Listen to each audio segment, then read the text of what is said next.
Brodes Media.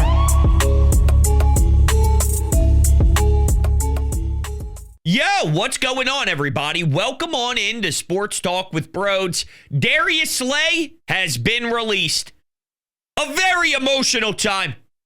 I keep going back to Monday Night Football 2022. Justin Jefferson, my guy, put Justin Jefferson in jail. One catch for 7 yards when Slay was in coverage. He had 2 interceptions and a few pass breakups as well. Stud. And he still has some left in the tank. So if Howie and Darius Slay can work together here to get him back at a more reasonable number, that would be my first option. And we'll take a look at all the potential options that Howie has in front of him and weigh out what will be best, what would be my least favorite. And then we have some other things as well, like Debo Samuel going to the Commanders and potentially also going after Miles Garrett if Cleveland does end up trading him. And should we be concerned with a certain division rival looking to improve after an NFC championship ass whooping? Oh, don't forget about that. That was a legitimate ass whooping. And that's not going to change. All right, listen, before we talk more about this all, I have to tell you about my friends at Green Lawn Fertilizing. I can't express this enough, that they do the best work on planet Earth. They are based in the Philly area and the best in market. They are experts in New Jersey, Pennsylvania, and Delaware, and extremely knowledgeable. They've created a custom blend that will have your lawn recovering from the drought that we had last season. My wife and I realized we can't be the house that has the terrible looking grass. Our house needs to look beautiful. It needs to look like Jalen Hurts' deep ball to Devontae Smith in the back of the end zone in the Super Bowl to go up 34-0. That's what my grass needs to look like. And luckily, my friends at Green Lawn Fertilizing helps me do that. The first round is super important to lay the groundwork for the rest of the season. So that's why they want people starting now. They are offering 2 free treatments and 10% off for the early birds. Green Lawn Fertilizing officially starts treating lawns today. So for them, spring is here. Make sure you check out the link in the description, which will take you right to their website through my link. It'll say that Brodes sent you. I'm telling you, my relationship with them, it's like family. And it happens so naturally, so organically. There's no other option than Green Lawn Fertilizing. Make sure you join the family today.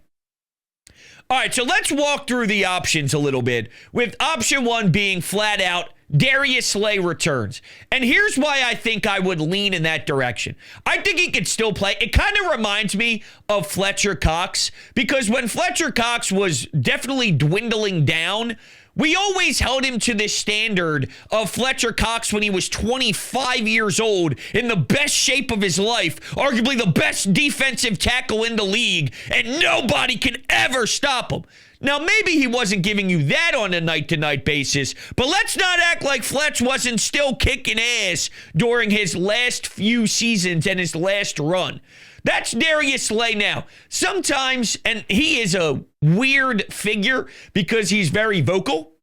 He's very willing to speak his thoughts. He's willing to go on podcasts of Dallas Cowboys and Detroit Lions, and that rubs people the wrong way. And if he gets beat once but has 7 phenomenal plays, people seem to stick on the one bad play more than anybody else when it comes to secondary pieces. So I understand in a way he's been a controversial figure for the fan base. I got one buddy of mine, shout out Roman, I know you listen to the show, but man, every single day he texts the group chat, Darius Slay stinks. I'm like, dude, it's the offseason. You know, it's the offseason. It's Tuesday at 3 o'clock. You're telling me you're thinking about Darius Slay stinking right now? That's a joke. That's the type of nonsense that Slay has to deal with, and it's unfair. Slay was ridiculous, and he still has enough in his game where he can be an outside corner 2 opposite of Quinyon Mitchell for a chance to make a back-to-back Super Bowl run. And knowing that, let's make it happen. So that would be the first decision I would make if I was Howie Roseman. If the Detroit Lions are willing to give him more, so be it. But Zach Berman put out this tweet earlier today that said the Eagles were willing to move on from Darius Slay. And if you remember, they did go through the whole process back in 2023 when Slay was ready to actually sign with the Ravens. Quote, Baltimore offered way more money, Slay said. And I'm like, I just came off the Super Bowl run. Go chase the bag. Then Big Dom called him and said, we need you. Slay says, Dom, he's one of the dudes. He calls me and he's like, I need you because he'd do it for my family. He made it right. Slay stayed for 2 more seasons and won the Super Bowl. So essentially, Big Dom saves the day to make sure that Slay doesn't go to Baltimore and head to that AFC squad. And look, I don't know if winning the Super Bowl actually changes things because now that you got the ring coming your way, now that you went through the parade, now that you were able to lift the Lombardi and experience that, if you're going to go on a final tour and think you got one more shot to lace up the cleats, play a 17-game schedule, and see what ends up happening, especially if he can go back to Detroit, that's where his career started. You know, he leaves for a little bit. He could go back. That team's still good and competing in the NFC. So because he already won, maybe it's an easier decision to walk away. Whereas back in 2022, you lost, and there was so much pain, and there was so much suffering, and there was so much hunger, and you want to get back so badly, and you feel the Eagles are set up so nicely. It's not apples to apples comparison. There is a night and day feel to sort of this offseason with Slay, and I do think that matters big time. I just can't stop losing sight of this one particular detail of cornerback 2. And this is more from a Howie Roseman view. Quinyon Mitchell is one of the best corners in the league. If you are a quarterback facing this Eagles defense, guess who you're staying away from? I'll tell you for free. You're not looking at Quinyon Mitchell. You're trying everything in your power to stay away because you don't got time. Because there's not enough separation. Because Quinyon is suffocating your wide receiver and putting his hand, strangling his neck and putting you into the ground with just beautiful coverage. How many times has Quinyon Mitchell gotten beat? It just doesn't happen. So you look on the other side of the field. And I'm not sure if you were to bring back Isaiah Rodgers, which I like him as I don't want to call it a rotational piece, but I don't mind Isaiah Rodgers in a pinch. I don't mind Isaiah Rodgers if he needs to start for a few games of the regular season, if he needs to go in mid-game in a second half when somebody goes down and they're getting all sorts of work from the medical staff and the trainers on the sidelines. He has a role, and I think he could play in this league. Big difference between hopping in when the squad needs you and then you being the focus of what the other team is going to target every single down in the passing game. Is Isaiah Rodgers ready for that? Does he play a physical enough brand of football and also the mental side to bring that toughness and bring that juice on a snap-by-snap basis? Because that's what you are going to be. You're going to be the guy that is constantly, without 1 second of breathing room, getting targeted. Is Ringo ready for that? Maybe. What I'm not going to tell you is no, because I'm not sure. I don't know. Maybe they are.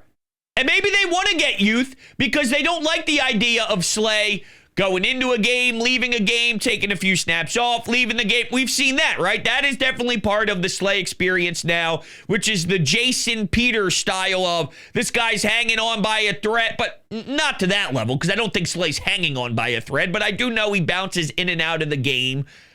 You know, but I still think he does so much well that it is very worth trying to bring him back and acquire him on a cap hit that makes the most sense. So let's make sure we keep it all within the right mindset here, okay? And, yeah, so I don't know if the younger guys are ready to line up against Quinyon and get abused. Here's one answer, though. And it, of course, depends on how many corners are on the field and what the call is from Vic Fangio. Is Cooper DeJean going to play outside? Can he play outside? Was that part of their vision when they drafted him? Is we think he can be opposite of Quinyon Mitchell for a good portion and insert in sets to get him on the field even more, he could end up playing on the outside. I can't rule it out. I think that's my favorite outside of just having Darius Slay return would be, let's make this thing happen with Coop. They like Ringo a lot. They may like Ringo more than Rodgers. And I've seen Ringo make some serious plays now. I just also get lost with this sometimes. I'm trying to win a Super Bowl. Is Ringo the outside corner 2 on a Super Bowl contending team? Maybe the answer is yes. Maybe your front, if you go get Miles Garrett, maybe you don't have time to just throw the ball a billion times in the game and then, you start to abuse certain corners. We saw it throughout the Jonathan Gannon year where you're getting 70 sacks, so your front is just getting home and creating all sorts of chaos in the trenches. And if that's the case, where your front is organically creating more pressure than they did throughout the season, this most past season, they didn't have a bad pass rush, but I'm saying, what if they had an otherworldly pass rush? What if they had arguably one of the best pass rushes in history? What if they went back to being a juggernaut fucking elite in the trenches? And then, you know what? At that particular time, I think you can survive differently with a Ringo, with an Isaiah Rodgers. Yes. So go get Miles Garrett, go bring back Zach Bowen, and then I could see Darius Slay go to a different town and still feel very good and have a lot of pride in what Vic Fangio can accomplish with that personnel. So that would be the world where I would be more accepting of Slay no longer being here. I don't want to say you try and hide deficiencies because I think they're good. The standard is just set so high because Darius Slay is one of the best corners. To last that long and to still be kicking and to still have some left in his tank, that's a big deal. That's a big deal. Darius Slay's career is no joke. So I am also comparing it to something that is very unique and rare. And maybe that's unfair to an Isaiah Rodgers. Maybe that's unfair to a Ringo.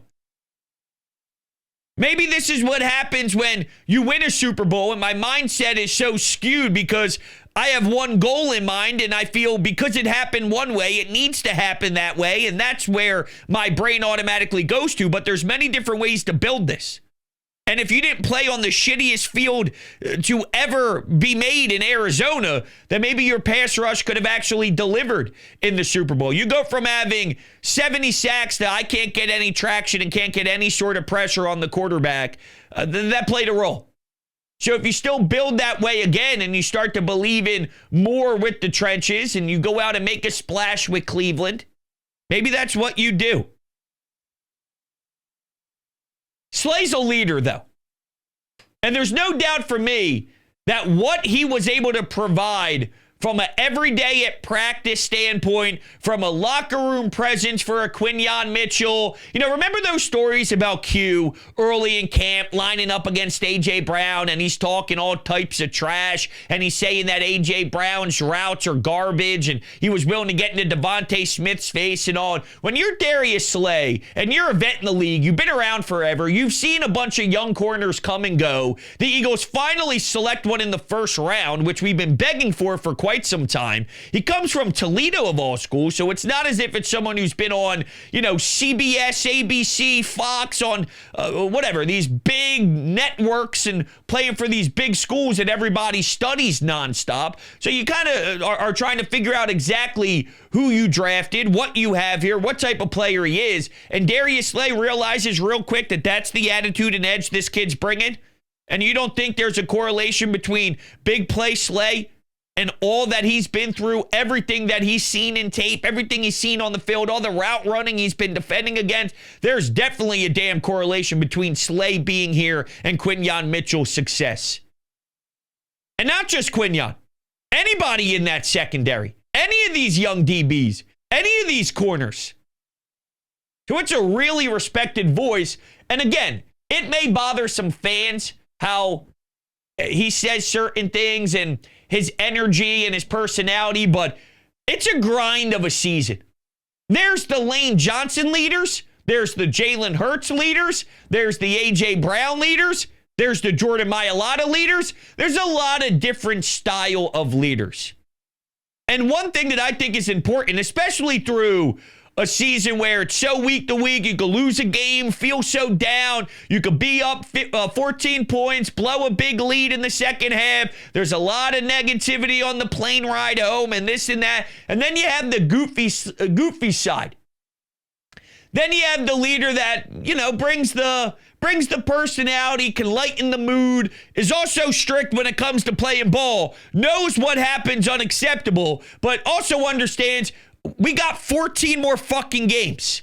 If you're going to bitch, if you're going to cry, if you're going to put your head down and just mope 24/7, it's going to be hell. Appreciate what we're doing. Enjoy what we're doing. Keep it loose. Have some fun. You need those vibes too.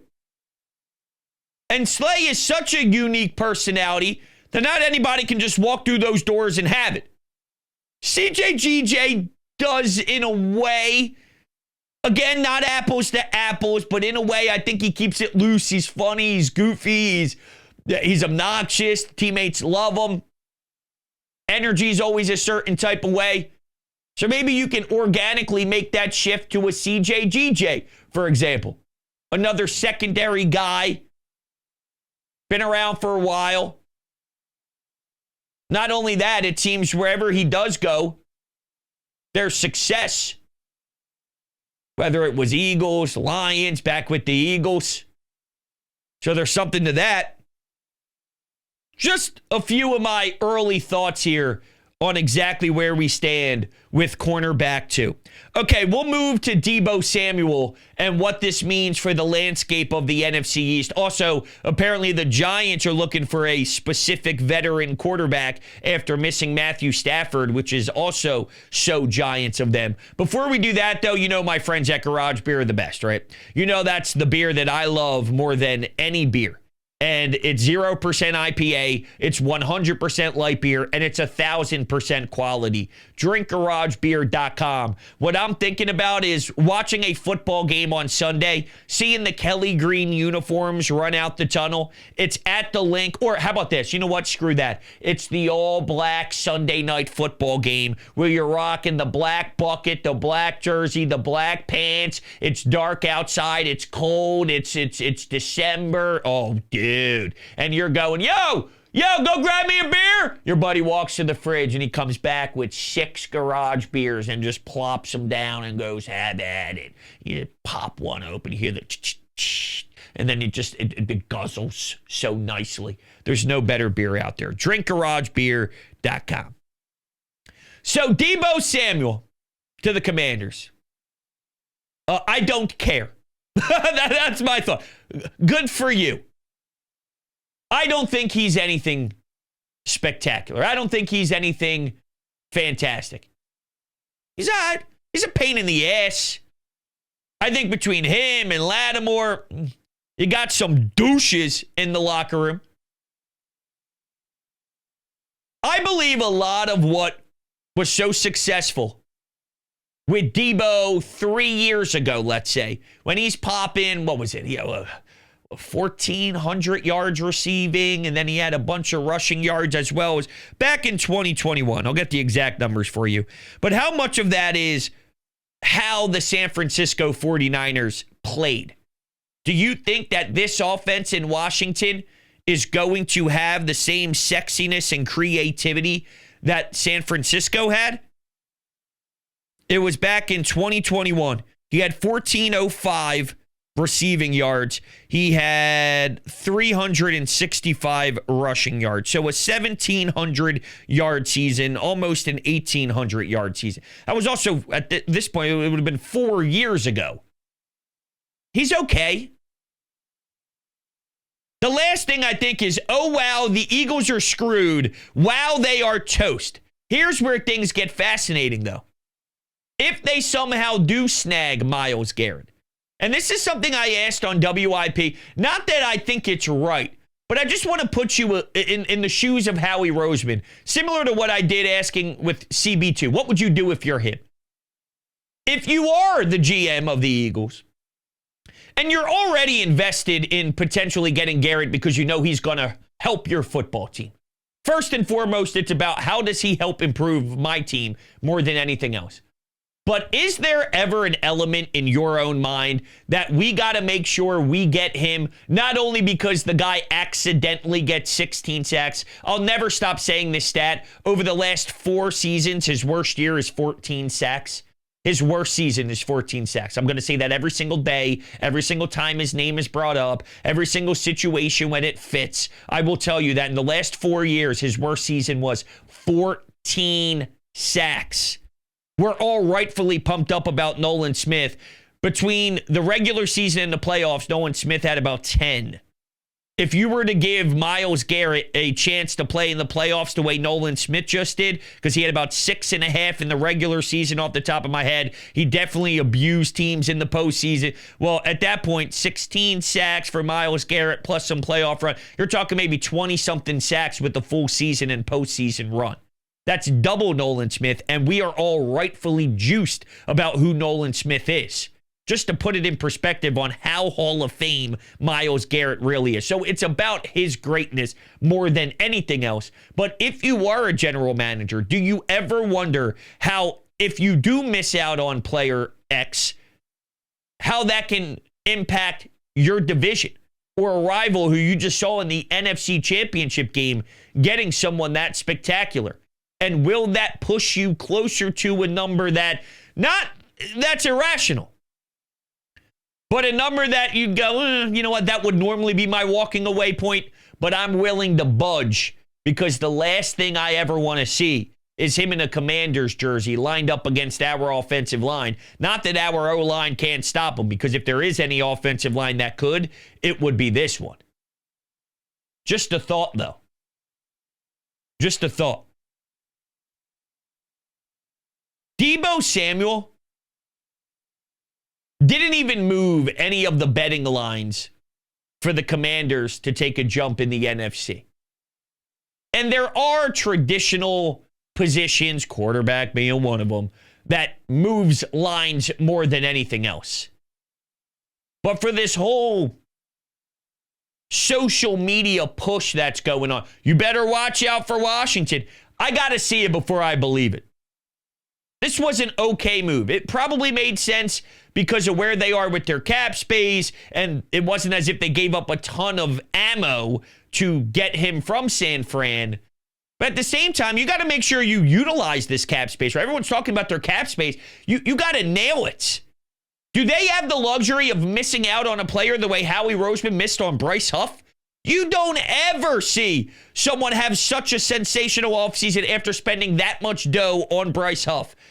But guess what? If Howie can swing and miss, I promise you other GMs can swing and miss. And with all this cap space, you got to knock it out of the park. And if you don't know how to manipulate the money, there's even less wiggle room because these cap hits are going to be out of this world.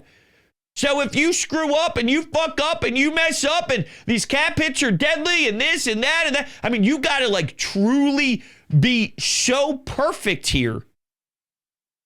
And what are the odds that the Commanders will be? And I'm also going to add this. Jaden Daniels is a damn good quarterback. There's a reason why everybody is high on him. But I need to see it multiple years in a row before I just claim he's going to run the show in the NFC for years to come. He may, and I wouldn't be surprised if he did. And I think C.J. Stroud is better than what he put on the field in that product that was last year.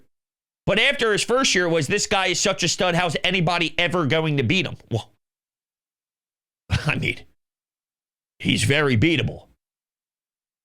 What Jalen Hurts has done since being a starter in this league, the 9-8 year on the road playoff loss to Tampa Bay is a net positive for a first-year head coach and a first-year starter in the NFL. That was his first year getting the full nod to start.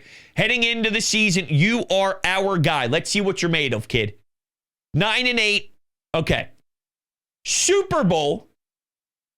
Losing a Super Bowl, starting off 10-1. Do you know how hard it is to win 10 out of 11 games in the NFL? Seriously. I know what happened at the back end of the season, and it was painful. I do think there's value, though,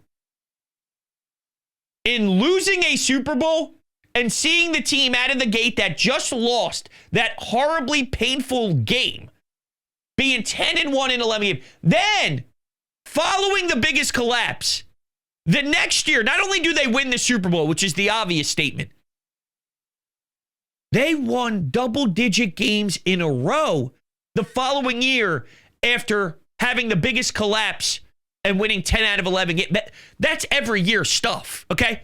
We're talking about back-to-back years, and really in 3 straight years, having serious winning streaks. That is absurd.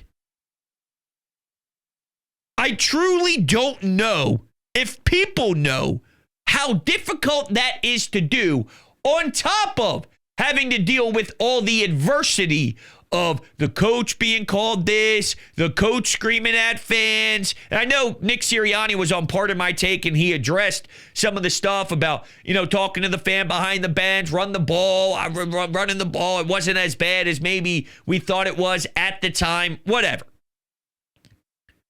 I want to make sure it is known that there's something to be said about having a quarterback that can do something special year after year after year. And unfortunately, there was a down spot in there. But I actually fully believe in what Nick Sirianni has mentioned multiple different times on multiple different platforms and interviews, that you're not who you are today as a Philadelphia Eagles locker room if you didn't go through that. It doesn't mean I root for that. It doesn't mean I want that. I definitely prefer my timeline and my window to not have one of the biggest collapse in sports history and in Eagles history. But it's a lot of winning teams' stories. I always reflect back to the 2011 Boston Bruins. In 2010, the Flyers went into Boston after being down 3-0 in the series, tied the series up 3-3. In Game 7 in Boston, down 3-0, they won Game 7, came back and won. The Boston Bruins, that was looked at as one of the worst losses in sports history, blowing a 3-0 series lead, blowing a 3-0 home lead in Game 7. They won the Stanley Cup in 2011. The next chance they had to win the hardware, they won it. Trust me, I'm sure Bruins fans would never want that to be how it went down in 2010. But sometimes when it does, it builds you a different character. It builds character. It builds you in a different way, the way you're molded. So I'm aware that back end of the season stunk, but it doesn't take away from winning 10 out of 11 games to start a year after you just lost the Super Bowl. And then the year after that collapse, you win double-digit amount of wins in a row. Again, that is not normal. So to tie it back to the Commanders, maybe Jaden Daniels can do it. And I wouldn't be shocked if he is a killer and if he is a really good quarterback. I just need to see it because it's almost a carbon copy of the C.J. Stroud life, where this guy was on top of the world, and then it was, all right, well, maybe he's coming back to normal a little bit. There's a sophomore slump. There's a lot of tape. For as many great players as there are in the NFL, there's a lot of good coaches, too.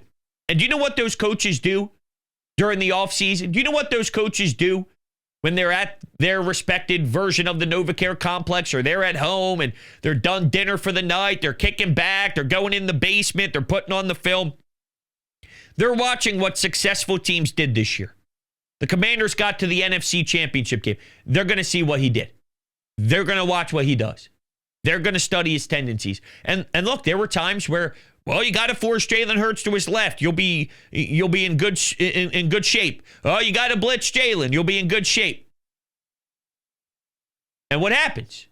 Jalen continues to improve. Jalen continues to get better. He continues to work. And then he beats these deficiencies. It's not easy to do that. Will Jaden Daniels? Maybe. Maybe. I just need to see it. That's all. And there's a lot more pressure when there's expectations. I know I'm doing a lot of cross sports here. The Phillies in 2022 was one of the most fun runs ever. Nobody expected it. Since then, horrible. Game 6 and 7 against the Diamondbacks in the NLCS. Horrible against the New York Mets in the NLDS. And it's trending in the wrong direction. And now it's about pressure, holding the bat too tight. Can you get back? Once you do, I don't want to call it the unthinkable, but once you have a nice surge and a nice ride, and then the expectations are, wow, look at the Commanders. They're making moves this offseason. They brought in Debo. What does that mean for the offense? Blah, blah, blah, blah, blah, blah, blah, blah. Well, now it's no longer go out there and have fun, kid. Now it's you better fucking win. I mean, now short of the NFC Championship game is a failure. And you better be hosting the NFC Championship game this year, right? That's what their mentality needs to be. If you're in the Commanders locker room or a Commanders fan, not that I give one damn about them, but I'm saying that changes a lot. Pressure changes a ton. And we'll see if he has what it takes to answer the bell. I don't think he's going to stink, but there's a difference between being the next coming of Jesus and stinking. He might be a good quarterback. He might be an above average quarterback. Again, big difference between being an above average quarterback and being the next coming of Jesus, which is who everybody sort of perceived him to be. I'm not willing to go there yet. I'm not willing to take that step yet. And that's sort of how I see it. All right, listen, thank you guys all so much for hanging out with me today. I greatly appreciate it. I love you guys. Always fun kicking it, talking to you. Eagles news, it never stops. You guys are the best in the world. Thank you all so much. Go Birds! Talk to you on the next one.